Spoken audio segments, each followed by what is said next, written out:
Deku, X-Reader, Part 5. Your face was redder than the darkest red you could imagine, and it felt like it was about to burst. Your mind was rushing with thoughts. It was really hard to pinpoint just one. After about 3 seconds, he lifted his arm and rushed off to the bed and stood against the wall. His breathing was extremely heavy, and his face was the same red as yours. He lifted his hand to his heart and clenched his shirt into his fist, and he just looked at you with wide eyes. I'm so sorry. I don't know what I was thinking. I just kind of thought it would and you wouldn't. And he stopped his sentence and bowed his head. Izuku's hands dropped to his sides. He looked ashamed of himself, and before you knew it, he was out your door and running home. Come back, you whisper as tears start forming on the brim of your eyes. Your hands clenched the sheets that you were sitting on as a tear slid down your face. Your heart wouldn't stop racing, and it was beyond difficult to get to bed that night, which wasn't good since you had school in the morning. Your alarm was beeping, and you were contemplating whether or not you should throw it out the window, but since it was your phone, you just decided to gently press dismiss. Your eyes slowly opened, and the events from last night started crowding your mind. Your chest started to feel really tight as you tried not to cry again. Your door flew off its hinges and smashed into your dresser. You sat up straight away and looked at the door with wide, terrified eyes. You soon relaxed when you saw All Might standing in your doorway. Well, behind the doorway, since he can't really fit through the door, or what was left of the door. He somehow managed to squish through the doorway and made his way to the end of the bed with his hands on his hips. "Good morning, young girl," he basically shouted. You just continued to stare at him with an annoyed expression on your face. I'll get you a new door. He facepalmed. Sorry about that, but I'm just really excited that today is your first day at UA. He fist-pumped the air, but ended up putting a hole in the ceiling instead. You just laughed hysterically. His face showed the expression of anger and annoyance, but he continued to smile like a goof while he just stood there with his fist in the roof. After a few moments of you in pure hysteria, while clenching your shirt and a happy tear-stained face, he changed into his tiny mite form and just looked at you with an unreadable expression. Soon after, he joined you in this laughing fit and told you to hurry up and get ready as he exited your room. Deku, X-Reader, Part 6. You slowly rose out of bed and walked over to your dresser. One of the drawers were partially open, so you figured that the uniform was inside there. You opened the drawer and find your uniform. You unfolded it and held it in the air. The skirt was a bit short for your taste, but who cares? It's an awesome school and everyone should be really well behaved. You look in the bathroom mirror at your freshly washed hair and decided to just leave it down. The uniform actually looked pretty cute on you. You started to silently wonder if Izuku would think you looked cute too. Bad idea, brain. Stop thinking about him. Stop thinking about who? A deep voice questioned. Holy shitballs! You screamed and fell backwards into the shower curtain.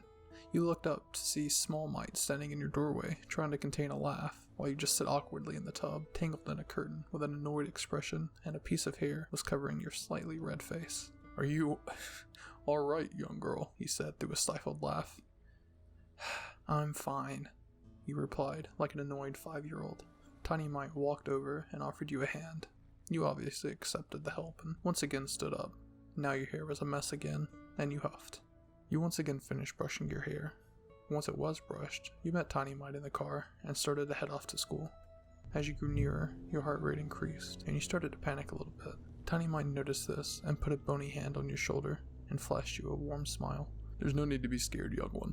Besides, you have Midoriya to keep you company. Yeah, I guess so. You smiled back at him. Before you knew it, you were standing at the school gates with All Might. Obviously, he had to go do teacher stuff, and you were left to stand there by yourself. You were about to run home until you saw the familiar green hair you love.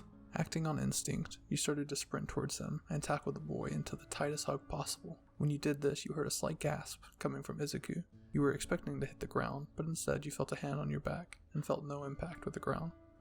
You guys were floating in the air for a few seconds, until Izuku's feet were planted safely with your legs and arms still wrapped around the boy. I hope you don't mind I did that, a girl with short brown hair and rosy cheeks stated. Deku, X-Reader, Part 7.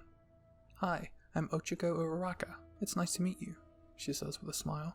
You shifted on Izuku's back to get a better glimpse of the girl. Your quirk has something to do with manipulation of gravity or something like that, does it not? You peek over the boy's shoulder to say this. Uraraka looks surprised for a second before answering. Basically, yes. My quirk is zero gravity. I can make anything I choose float upon contact, or I can simply make them weightless. You jump off Izuku's back and go to shake the girl's hand, which she gladly accepts. She then moves on to shake Izuku's hand, and when they make contact, Izuku has some sort of blushing meltdown and starts to blurt out gibberish. Izuku POV. This is the only other girl that I've ever made contact with. Why am I freaking out so much? I felt my knees go kinda weak. I look at the brown-haired girl and I could feel my face burn. She looked kinda confused as to why my face was so red. The bell rang and Uraraka headed off to her class. I turn around to get your attention, only to find out that you're not there. Maybe she just didn't want to be late. I mumble quietly. A pang of guilt shot through my chest. What the fuck? That was the only thought going through your head as you run to try to find the bathroom. You needed to find it right now before you start crying in the middle of school. You reach the bathroom stall and lock yourself in.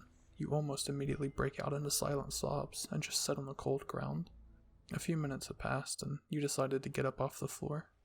You wash your face and head out the door to your class. You finally arrive, only to find the door open with a weird yellow slug humanoid thing on the ground. Is this meant to be our teacher? You step over and find a seat, which the only seat available was next to Izuku. Great. You take your seat anyway and play it cool. You make it seem like you're fine by behaving like you normally would around Izuku. It took you 5 minutes to settle down.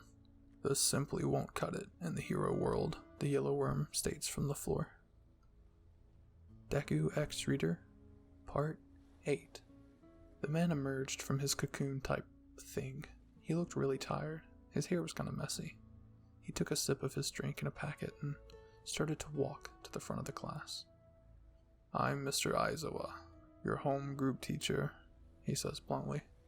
Mr. Aizawa then proceeds to lecture us about considering our futures. You didn't really pay attention to what he was saying, but you paid enough attention to understand exactly what he was talking about, in case he asked questions about what he just said.